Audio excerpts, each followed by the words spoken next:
Hello, this is Bill Webb, aka BillyIndiana. Today I'm going to be doing a board game spotlight review for Stamp Swap. This is a game from Stonemaier Games, and I'd like to thank them for providing me with this review copy. I'm going to give a very brief overview on the basics of how the game works, and then give you my thoughts after having played it solo, 2-player, and 4 players. So if you're curious to hear my reflections, stay tuned.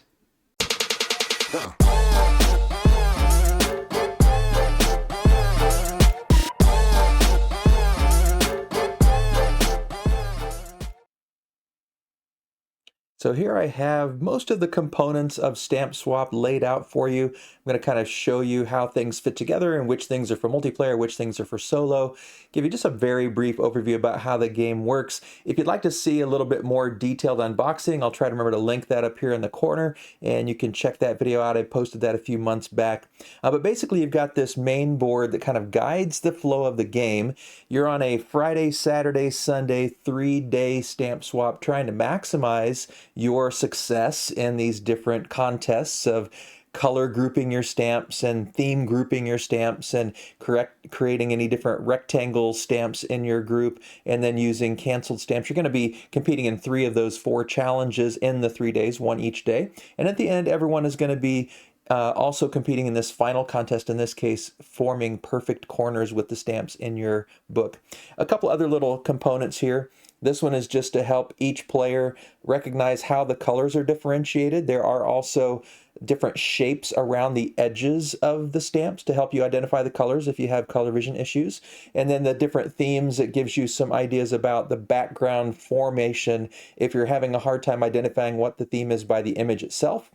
These have kind of horizontal stripes if they're vehicles, and then dots if they're flowers and things like that. So you can kind of get a feel for the different themes. So that's, I'll just put that off to the side, but every player gets one of those player aids. Oh, on the back, it does remind you of the fact that you're doing a collect, swap, and show phase in each thing too, which is also indicated here: collect, swap, and show for Friday, and then same Saturday, and then on Sunday, following those 3, in addition, the final show. So that's kind of what those components are. There's also a first player token here, which is going to be worth 2 points at the end of the round. You don't use this in the solo game, but this will actually be something that you are not only using in the game, but also bidding for as you're doing the I Cut You Choose drafting process, the drafting process before the I Cut You Choose step. And then there are also some scoring cubes. So I just have 2 out here to show you, and you would track around the edge with these cubes, and then once you've passed 50 or 100 or 150, then you're going to track that over here with these cubes. So there's that. Every player is going to be identifying which of the 3 contests they participate in by putting one of these tickets. Perhaps this player over the 3 days is choosing to compete in those contests, and the other player maybe is choosing to compete in those. And each round you're going to decide. So you don't have to decide before the game, but each round you're going to pick which one you think you have the best success options for and the way you place them. So let's look at the player boards. Each individual player does have a player board. It's going to have an exhibitor skill up here. For me, this would be 1 point per vehicle stamp that I place in my collection. And then it also shows us where we would put specialist card, which gives us individual abilities, which are also something we'll be potentially drafting throughout the game. And each round I get to reserve 1 stamp that is not a rare stamp. And then this shows the 6 that I'll be drafting under most conditions. There might be an event that will adjust that 6, but normally you draft the 6, then you split them into groups, and then you choose them, some from each from other groups, keeping half of what you've drafted and usually having the other half chosen by someone else. So everyone has their own player board like this. This component here, this is just to show you some of the solo components. If you like to play solo, there is a 4-card selection of kind of a player aid to help you figure that out. And then there is a unique solo version on the back of several of them. So on the one side of this one, for instance, it shows me the exhibitor for this player would be animal stamps, and then also the specialist and rare, same. But if you flip it over, that's where you put your stamps for playing the solo version. And up here in the corner, it tells you if you're using this solo version, then you want to use the yellow number 20 or the yellow number 23 contest. And in these cards, there's a little number down at the bottom, so you can see a 20 down there in the bottom right hand corner. Perhaps it's pretty small, but you might be able to see it, and that tells you to use either 20 or 23 when you're using this solo mat. And so there's a few different solo mats. So that's what that looks like. I'll leave this over on the solo side. It doesn't really matter. I'm not going to play through. You also have all of these Automa Factory solos. Pinzetta, I think is how you pronounce the Automa you're playing against. And these are going to help you figure out how you put out the stamps both for the Automa Pinzetta and then also for yourself. And I'll show you kind of a little bit more about how that works in multiplayer, but that's what these cards are for. And it also has an event on there for the solo game. And then you've got these cards which actually kind of do two things. It tells you once you've appraised the stamps how many of those appraisal tokens you're going to keep or discard. So like this one, you would not discard any of the appraisal stamps you use, and that's what these are over here. And then this one tells you to discard 1, discard 3. So that's going to be random. You shuffle this up and you're not going to know how many of those tokens you might discard as you're appraising both the stamps that are on the collection for the Automa and for yourself. And then later in the round, you're going to also be figuring out how these things score at the end. You're going to figure out how these stamps score for the different sections on that. And you'll also randomly choose that when that part comes up at the end of the game. You also have this one, which each show phase, you're going to randomly pick one of these. And when you flip it over, you've got level 1, level 2, and level 3 difficulty. And Friday, Saturday, Sunday, you're just going to use this chart to calculate how much Pinzetta would score each round. And so that's part of the Automa as well. So those cards are all for Automa.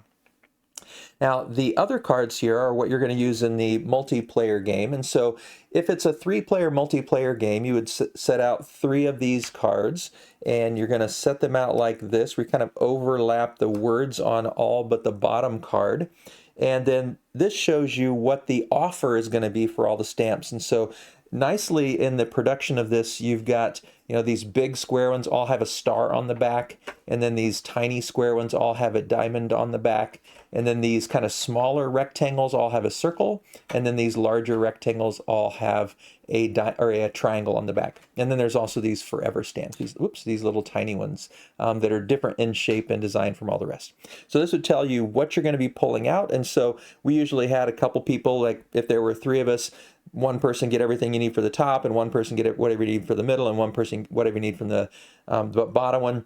Or you can just have one person do it, but there's this nice container that has all the stamps in it. And so as long as you keep it oriented so that you can't see the backs of the stamps, the play side, which would be like this, you can only see the backs of them, then you should be good. You won't be able to see what's happening. And there's a lot of different kinds of stamps. When we get some of these bigger squares, they might be a little bit easier to see on the camera. And so some of these stamps, like this one, is some sort of a vehicle. It's a golf cart, and it's canceled. It has these little wavy lines in the top corner. This one is a space stamp, and it's purple and -2 points. You can see in that top corner. Here's another space canceled stamp. Let's see, here's a rare stamp. And so these rare stamps don't have theme or color, but they have that nice gold foil. And they're worth a lot of points, usually 8 to 12 or 8 to 14. I can't remember the exact range. I think it might be 8 to 12. Here's a 10-point rare stamp. And so some of these are going to be worth positive points, like this yellow animal stamp that's worth 2. Some are canceled, some are rare. And you're going to be drawing those out based on these cards that you flip over. And then the one that's at the bottom has an event. So this one says, during the round setup, flip the face up and face down orientations of stamps shown on event cards. And so you're going to follow that event depending on the round. At the end of this process, you're going to discard this one, shuffle these 2 back into the event deck, and then shuffle it up, and then the next round these could show up again in any of the orders, or they might not, but this one will be removed from the game entirely. So that's how those cards are used. Anytime on these cards, for instance, let's see, we've got mostly stamps. Okay, here we go. This one has stamps that you're putting into the offer, but it also has this shape, which shows you're putting the specialist cards out. And the specialists are actually they're attendee cards. Some of them are specialists, like this one. If you have this ability in your specialist, if you draft this and are able to keep it, it says when scoring contest cards, you may consider all of your stamps to be in a group. Here's another specialist. At the start of your turn during the swap phase, you may view all of the face down stamps in front of one player. Then there's also some exhibitor cards. So we all start with 1 exhibitor power, but you can add more. You could draft these if they come up. And so this will give you also another point for green stamps. Here's one for brown stamps. And so these attendee cards also might show up in the offer, and you can draft those, and they would be part of that I cut, you choose, or I split, you choose process. So now that we've kind of explained all of the components and how things fit together, let's talk about the game flow. So first, we're going to, on Friday, do the collect phase, and that is when we're going to use these cards to pull out the offer of face down and face up stamps, and we're going to, based on whoever has the first player token, choose one, and then go around the circle, everyone choosing, until we all have our 6 stamps from the draft, unless an event has changed that number of stamps. And then once we've drafted them, and then we go to the swap phase. And on the swap phase, that's when we're going to be looking at our cards. We're going to take one and reserve it here. It can't be a rare stamp, but otherwise it can be reserved. And if it was face down, you keep it face down. If it's face up, you keep them face up. You can look at your face down card stamps yourself, but you're then trying to sort them usually into a group of 3 and a group of 2 unless, again, some specialist cards or events change those numbers. But most of the time, you'll have one group of 3 stamps and one group of 2. And you're going to then be trying to figure out, okay, if I make this enticing for that player, they might take this pile, and I really want this pile. And so we're trying to figure out how we're splitting up those groups of stamps so that the choose or swap phase will be in our favor in the end. And then once we've got them divided up, we put them all kind of in the 2 little piles above our board, and then we go around again from first player gets the first draft, or the first choosing, and they're going to look around and say, okay, I want that group from your selection of stamps. And they're going to take that group, put it below their board, and they're going to be in possession of those stamps for the next part of the game. The person who had them taken then gets to keep the stamps that weren't taken. So you're always going to keep half, at least, of the stamps that you have. There are some circumstances where you might end up keeping all your stamps, but usually you're just going to have half. So, for instance, if I took my wife's stamps here, I took 2, she would keep the 3 and put at the bottom of hers. And then she's going to be the next one to choose, and we just go around until everyone has swapped the stamps out, and everyone will then move on to the show phase. In the show phase, you're going to be placing your stamps on this grid, and you're going to be doing that in such a way as to score the most points you can on one of these challenges. And like I said, through the game, you're only going to be scoring 3 of these 4, and then at the end of the game, everyone will score this 4th one. And it's nicely on the board. This reminds you, this is the finale. These are the green canceled stamp events. These are the sized based of the stamp events.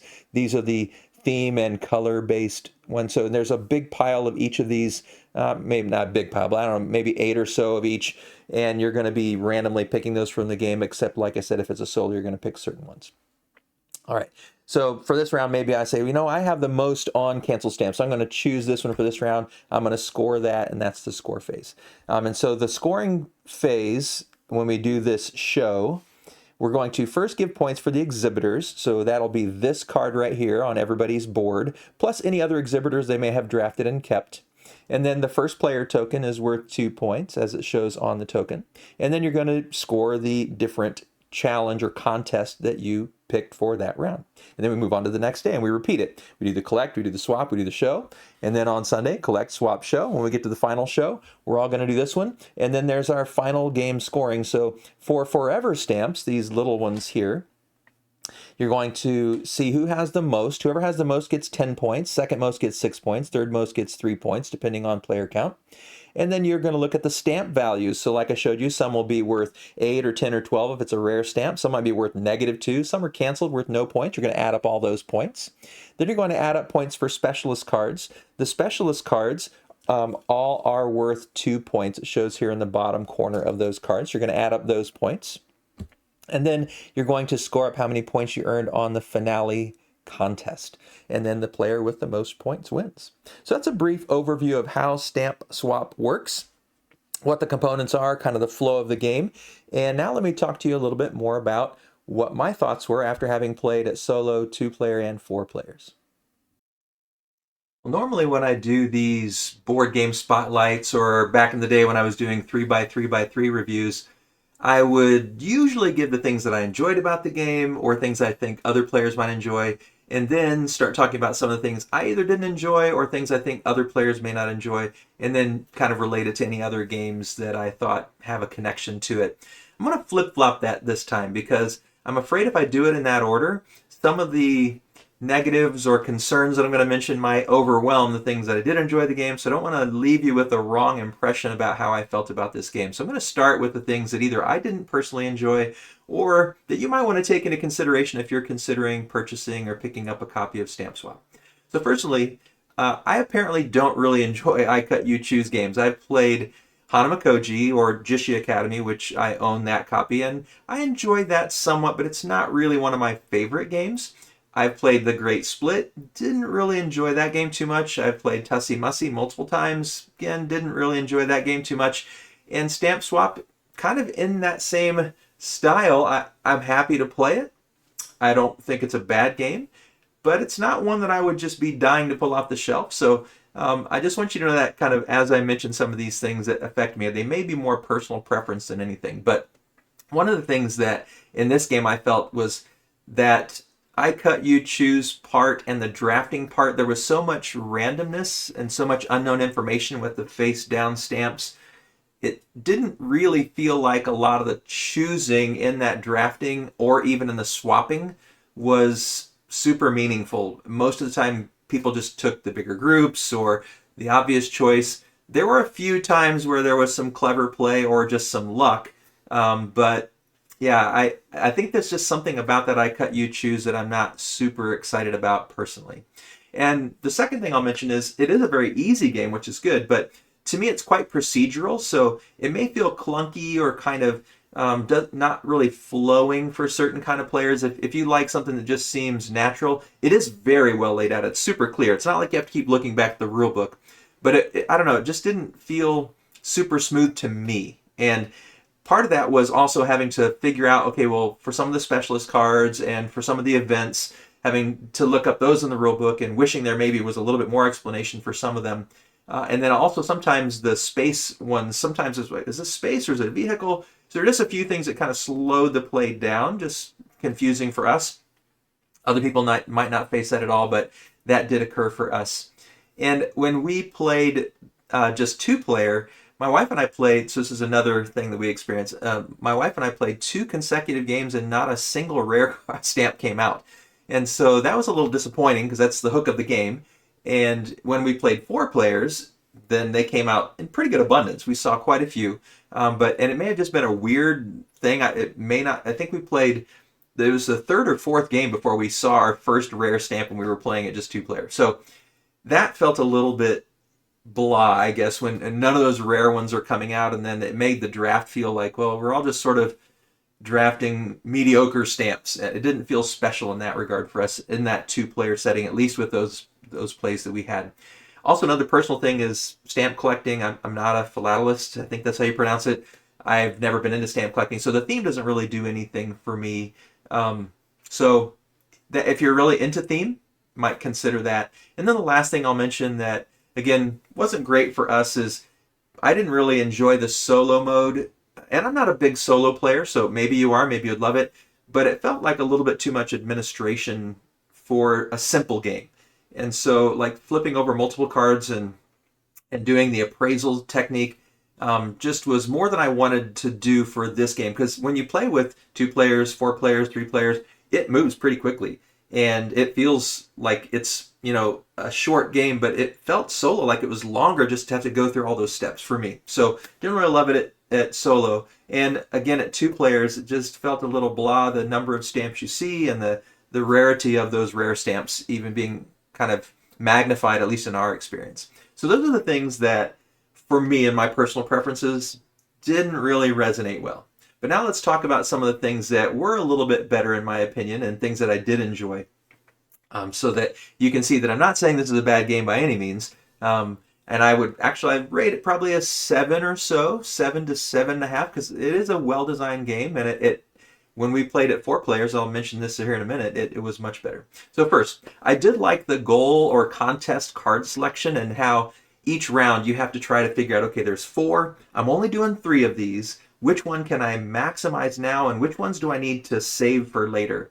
And it kind of almost felt a little bit like that Cartographer's feeling. Cartographer's is one of my favorite games where you can see all the things you're going to be scoring and you're thinking, well, I really need to focus on these 2 right now, but those 2 are coming, so I can be tactical in that, well, if I don't really have something right now for these that are scoring sooner, maybe I can already start doing some things that are going to be scoring later. And so you have that kind of same sensation here of, well, I know I'm going to be scoring 3 of these. And right now, I don't have a great score for this one, but I could see that potential rising. And I want to make that a focus for the second or the third day. So I really like that aspect of it. As I mentioned a couple times, it is a relatively quick game.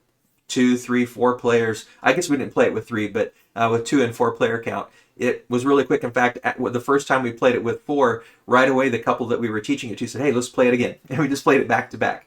So it goes pretty quickly, and it was pretty easy to teach. Like I said, I felt like the solo was a little bit harder to kind of wrap my brain around. It wasn't super complicated, but it was just more to think about, more steps. Whereas the how to play the game for new players was pretty easy to understand in the 2, 3, 4 player. And I liked that length of the game. It felt like you kind of wanted one more round, but you knew if you did, you'd probably be able to score everything too much. Your board would fill in. So I feel like it's perfectly designed that way, where after that round, that third day, you wish you had more, but you know it's the right amount. I don't know, it just felt like you had to optimize everything in those 3 days, which I really liked. And I like tile laying games, so the third thing I'll mention is I like the tile placement puzzle and looking at those contests and looking at the finale contests and trying to figure out, okay, do I want to go all around the edges? Do I want to create groups? Do I want to put my colors together? Do I want to put the shapes together? Do I want to put the themes together? Do I want them separate? Do I want to create little holes in the way I'm mixing these stamps around on my board? And being a person who likes tile placement, that was another really highlight for me. I did like the fact that when you're drafting, you're not just drafting stamps, but you also have that first player token. And then you got those specialist cards, and you got those exhibitor cards, those attendee cards. And there were a couple times in 4 player especially where we could see someone was really building some momentum in a certain area, and we knew that if they got that specialist card or that exhibitor card, it was really going to help them. And so sometimes there was a little bit of even feeling like someone needs to hate draft that. And so that was interesting, that we weren't just drafting stamps, we were also drafting those other powers, which I'm not sure if how thematically that fits into a stamp swap meet, but it was a nice touch for the gameplay. And then like I mentioned earlier, when we played it at 4, we saw a lot of rare cards, there was just much more going on. So I really feel like, in my opinion, 3 or 4 players is really where you want to play this game, unless you just happen to be a solo player who loves solo games and don't mind that sort of administrative overhead. So the 4 player is really nice, and like I said, the couple we played with, my wife and I had played several times 2 player, and we were kind of like, this isn't really ringing for us, even after multiple plays. And then we played with them, we both looked at each other like, that was so much better at 4 players. And they both were right away, hey, let's play again. And so, yeah, so I think higher player counts from I played it 6 or 7 times now, between 2 and 4 players. And I think that higher player count really does make this game better, in my opinion. And so I believe that for a lot of people, this could be a game that would really be enjoyable, especially if you like the theme, if you like the I cut you choose mechanism, if you like tile placement, if you like that optimization puzzle of trying to kind of like that cartographer's feel of how do I time this out. I think those are all things that if you like those things in games, this might be a game for you. And you've heard my concerns, or maybe not concerns, but the things that I didn't enjoy as much. If those resonate with your game playing style, then you can maybe play before you buy. I would recommend that if any of these concerns that I've mentioned also resonate with you. One other game that kind of came to mind, and I like I mentioned earlier, I've only played those few I cut you choose games, and but another game that came to mind that I do really enjoy that had a similar feeling. It doesn't have that I cut you choose mechanism, but Art Society, and that's drafting tiles and putting them in and trying to maximize your score. And so that one might be one, if you kind of like the tile placement part, but not the I cut you choose, Art Society might be one you'd want to try. So hopefully this review, thinking about basics of how does the game play, and then some of the things that didn't resonate well for me, but also some of the things that did, hopefully that will help you make a good decision on whether this is a game you want to try or buy. And if you have any questions for me, please leave those in the comments down below. Otherwise, as always, thanks for watching. This is BillyIndiana, signing off.